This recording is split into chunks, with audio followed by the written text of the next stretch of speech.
Santa Mariam থেকে আমার graduation complete করেছি ফ্যাশন ডিজাইনিং থেকে।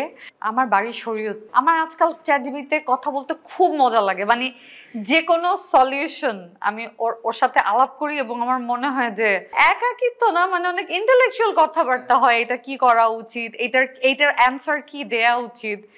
ChatGPT is actually good. TVC করা হয়েছে কারণ হচ্ছে আমি ছোট থেকে অনেক বেশি শুনতাম যে তুমি টিভিসি, মানে টিভিসি তো আর বাইরের মানুষজন বলে না, রেগুলার পিপল তখন বলতেন না, তুমি একটা মানে অ্যাড করো না কেন আর কি। তো ওইটা অনেক বেশি ছোট থেকে শোনা হতো। আর তারপরে যখন টিভিসিটা করলাম, তারপরে যখন মানে আমাকে আসলে খুব সুন্দর করে সবাই ওয়েলকাম করেছিল, তো তারপর থেকে আসলে শখের বসে একটা দুইটা নাটক, এবং কখন যে আসলে প্রফেশনালি আসলে কাজটা স্টার্ট করেছি, মানে আমার ছিল কি, আমার ক্লাস ছিল সান্তা মারিয়াম উত্তরাতে, আর আমার শুটিংও উত্তরা ম্যাক্সিমাম।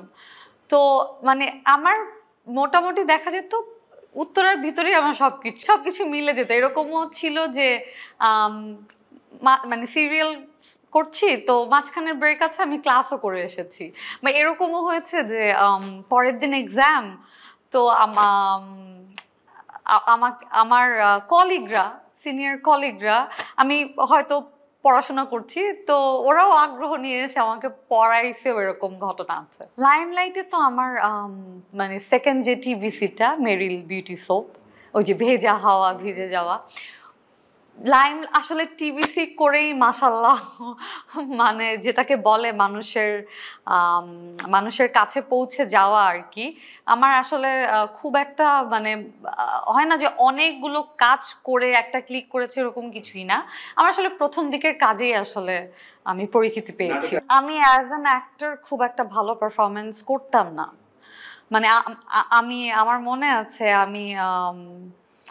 আমার ওই আগের কাজগুলো দেখলে আমি বুঝি যে কাজগুলো আসলে মানে এখনকার ছেলেমেয়েরা ওরা যখন ওদের শুরুর দিকের কাজগুলো, ওরা অনেক কনফিডেন্ট, ওইটা আমার মধ্যে ছিল না। কিন্তু আমি শখ করে আমি একটা দুইটা কাজ করতে গিয়েছি, তারপরে একটা সময় গিয়ে আমার মনে হয়েছে যে আই ক্যান ডু দ্যাট।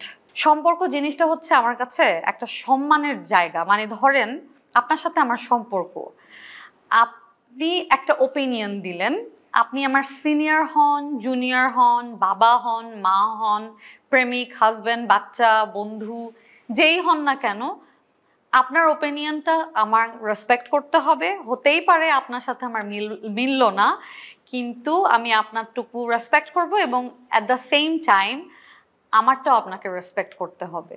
সম্পর্কটা হচ্ছে আসলে রেসপেক্টের জায়গা। ব্যক্তিগত জীবনের সাথে আসলে প্রফেশনাল জীবনের যেহেতু কোনো মিল নাই, সো আছি আবার নাই।